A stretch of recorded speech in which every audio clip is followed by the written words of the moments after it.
Alright, so good morning and welcome to my recorded lecture video which is intended for my business research students. No, shout out sa mga masters. Thank you masters, BSBE FM 32, 311S, 314S, 39S, 310S and 313S. So yan, wala akong nakalimutan. And to other students who are watching my lecture video from other sections and other schools, no, welcome to my lecture, and to my other subscribers watching this lecture, so welcome and thank you. And if you are not a subscriber yet, please don't be shy to click the subscribe button and the notification bell in return of watching this lecture for free.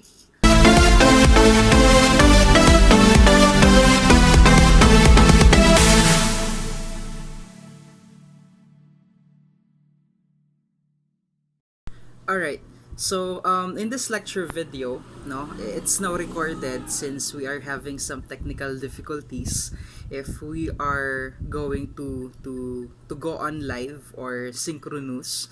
No, so mag-stop muna tayo with using the StreamYard. Okay, so for today, I'm going to share with you all my knowledge about creating a research title, as well as we all know, now many of us researchers are sometimes having a struggle or difficulty in creating a good research title for their research. Okay, that's why for today, I'm going to discuss with you the things that you need to remember or things that you need to consider in creating a good research title. Okay, so all of these things that I'm going to share with you are based from what I learned from my professors and research advisor in my master's degree, and from the experiences that I gained from writing my researches. Okay, which is I know some of these things that I will share with you are probably being discussed already in your previous research subjects, but it is also a good thing for us to refresh our knowledge and for us to have a refresher. Okay, so let's start with the research topic. Okay, when we say research topic, it is a general area of interest that you would like to pursue in your research. And normally, researchers are challenged to come up with a research topic that are both interesting and useful. Okay, interesting meaning it should attract your attention, and useful because it has a purpose. Now the reason why we are doing a research because we wanted, or there's a purpose why we are doing it. Okay, and of course this will be achieved through an effective selection of the research topic. Okay, that's why it's important to choose a topic that is aligned with your knowledge or expertise. Okay, so before anything else, I would like to make it clear with you class that research topic is different from the research title. Okay? Kasi normally, students are having a confusion between the research topic and the research title. Okay? When we say research topic, it is the focus of the content ng kabuuan ng yung paper, or the content, or the focus of for the content of your paper.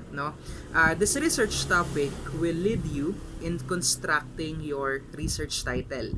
So basically, you need to come up first with the research topic for you to later on come up with the research title. Okay, and later on I will discuss with you the guidelines in creating a business title. Okay, and this topic that we are discussing will be your chance to dig deep, or to dive deep into your interest. And that's why this business research subject will definitely test your skills and knowledge in the field of financial management. Okay, based from the learning that you gain since first year up until now. Okay, and if you remember from our last lecture, I already gave you the things that you need to consider in coming up with a research topic. Okay, and just a review, the first thing that you need to consider is your interest. Okay, once again, as a student, in order for you to be more committed and dedicated in doing your research, it should be with your interest. Okay, kasi normally doing a research, hindi may iwasan that you will feel boredom, no, or mabobored ka, or you will be frustrated along the journey, no, of doing a research. Okay, but if it's something that you are passionate about or something that you have interest with, no, you will not be demotivated in finishing your research. Okay, so the next thing that I told you to consider, so after considering your interest, is it should be the research topic, no, that you will choose is it should be under your discipline or study, or it should be aligned with your career path. Okay? Kasi 'di ba, one of the main purposes of doing a research is to provide no contribution to knowledge and practice. Therefore, it will be beneficial for you as a financial management student if your research is aligned with your career vision, no, and career plan in the near future. No, which is in your case nga, no, it will be better if you will align your topic, no, in the area of financial management.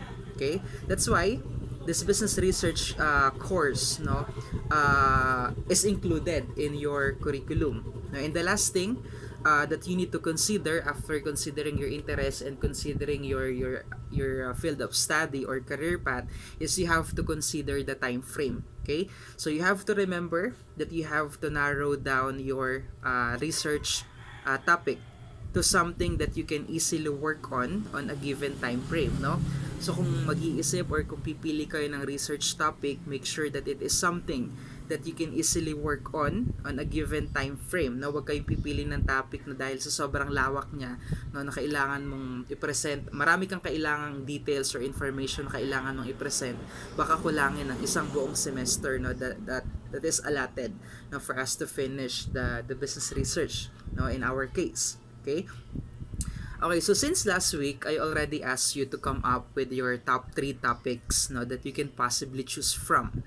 Now, in the topics that you can possibly work on, and from the topics, no, I will allot a time, no, to check those if it's possible, or siguro I will definitely give suggestions and recommendations and approve, no, the topic that will suit you, or yung topic na magandang pag-aralan with your field of study. Okay?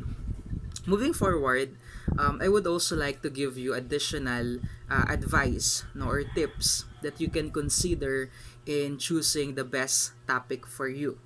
Okay? So the first one is checking the availability or related studies or literature, no, such as the books, the newspapers, bylaws and constitutions, no, policies, research journals, no, and it can be online or printed, no, and you can also check other research sources, no, of literature and studies that might help you in doing your research. Okay, and it is very important because it can help you, no, to easier finish and for you to easier work on your chapter 2. Okay, which is the review of related literature and studies. Kasi normally, no, ito yung kadalasang nangyayari.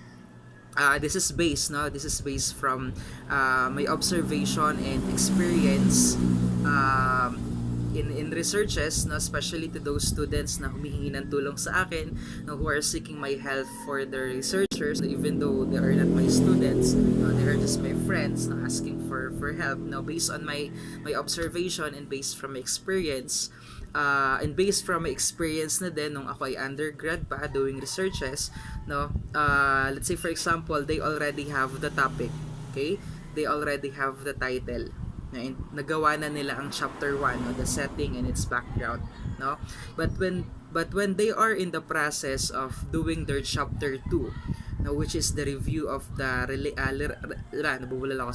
related literature and studies, no, when they are in the process of doing that, when they are having the difficulty to look for literature and studies na related sa pinag-aaralan nila or sa topic nila, they ended up, it's either changing everything, no, or they will end up revising their topic in title, no. So that's why it's also important that you can help, it's also important to check first na if you have available resources, either primary or secondary sources of information that can help you with your chapter 2. Okay, so and the second advice that I can give you is to consider who will be your participants or who will be your respondents, no, in this business research that you will conduct. Okay, kasi there will be some very good topics. So let's say napakaganda ng topic mo, but it will lead you in a difficult situation because you will find a few number, no, of participants, or you can find someone, no, that can give you the details of the topics that you are studying, no, or you need to check the availability of the primary or the secondary data, no, if it is accessible for you. Now that's why you also need to check that as well. Okay, so let's say you already have the approved topics that you can work on with your business research. Okay, it's also important for you to know the guidelines in creating your research title from your research topic. Okay, now let's start with discussing with you the formula that you need to know in creating a research title.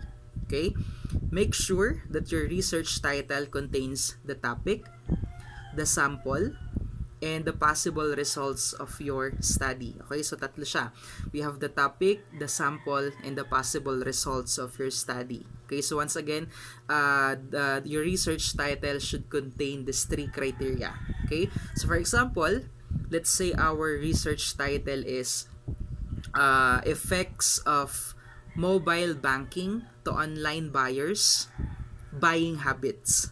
Okay, so once again, what are the three criteria that we are looking for? We should have the topic, the sample, and the possible results, the study. Okay, from our example, the title is the effects of mobile banking to online buyers buying habits. Okay, from our example, what is the topic? The topic is the effects of mobile banking. Okay, that is our main topic. And when we say sample, kapag sinabi nating sample, who are your possible respondents or participants? Then from our example, we are talking about the online buyers. Okay, and the possible results is the buying habits. Okay, so those three criteria will help you to conceptualize and construct your research title. Okay, that's why it's important that after you decide your topic that you can work on, you should also have in your mind who will be the sample of your study and what is the possible results of the study. Okay, and now I will give you the things that you need to consider in creating your business research title. Okay, so the first thing that you need to consider is, first one, avoid using jargon words. Okay, what is jargons? Ano ba kapag sinabi natin jargons? Okay, when we say jargons, these are the words that are quite difficult to understand by common readers. Okay, jargon words is something na people in the, let's say, people in the same field or in the same industry can only understand. No? So for example, in financial management, ano ba ang mga masasabi nating jargon in financial management? The bootstrapping. Okay, the bootstrapping, BOOTS TRAPPING. Na pag sinabi nating bootstrapping, it is using your own money to finance the start up and growth of your small business. Or another jargon, let's say the FICO score, the FICO score. Pag sinabi nating FICO score, it is another type of credit source used by potential lenders. So those are the example of the jargon words. But as much as possible, avoid using jargon words. But in the area of business research, it is something that is being done for the company itself. You can use jargon words, but as much as possible, if you can avoid it. Okay, because the possible readers of your business research,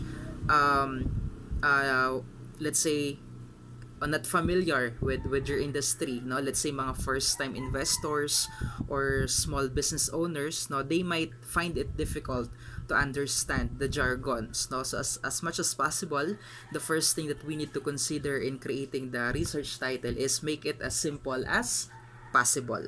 Okay, so the next thing that we need to consider in creating a research topic is make sure that the title is between 5 to 15 words in length. No? So hindi siya ganun kahaba. It should only consist of 5 to 15 words. Okay? Because there might be a possibility that you will use unnecessary words. No, so please avoid that. Avoid using unnecessary words in your research. No, excluding the prepositions, the conjunction, and the article the. Okay, the article the. THA. Okay, and in writing the research title, it is written or it should be written in inverted pyramid. No, pag sinabi nating inverted pyramid, nakabaliktad na pyramid. Okay? So, nakabaliktad siya na pyramid and it should not exceed in 3 lines. Okay? Kapag sinabi nating inverted pyramid, the first line should be longer than the second line. No, and the second line should be longer than the third line. No? And all words must be written in capital letters, no abbreviations, no syllabication, and using acronym is not allowed. Now, meaning to say we have to spell out all the words in the title. Okay? So the third thing that we need to consider is avoid using the phrases like a study, results of, an investigation of. No, bakit we need to avoid this? No, it is because it is very logical naman that when doing a research, okay, you are studying something. No, so it's understandable that you are doing a study. No, so we have to avoid including those phrases in your research title. So wag nating isasama or i-include ang phrases na a study of, results of, no, an investigation of in our research title. Okay? And also avoid using semicolon, no? Instead, use a colon. Okay? Because colon is very useful. Especially if you want to make your title to have 2 parts. Okay? So, ang ginagamit is colon, not semicolon. Okay? So, a research title should be creative, no, but the content of your study should be there, no, because the objective of the research is to let readers catch their interest in reading your research, especially sa business research. Now, from your title, you have to catch the interest of the audience, no, kung para kanino mo ginagawa yung business research mo, for the investors, for the company itself, for the managers, for the top level management, no? Something like that. Okay. So, in terms and forms of substance, no, it is important to note that in writing a good title, no, it must be simple and direct to the point. Okay? So, your title must also be original, no, it should be interesting, it should be eye-catching, and it should be a thought-provoking, no, topic. Okay, of your thought-provoking. Okay, so I guess that's all, the guidelines and tips that I can share with you on working your research topic and research title. Okay, so for my students, I will meet you on our specific schedule,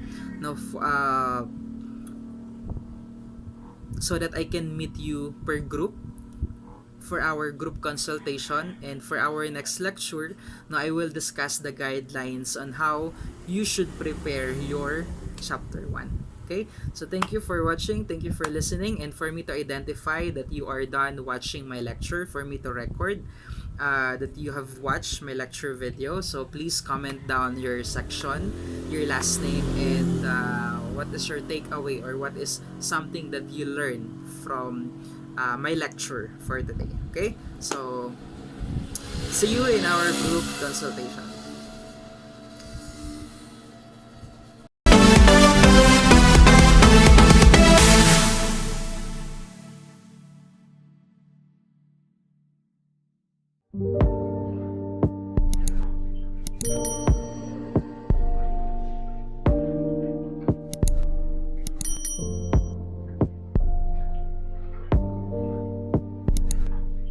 you.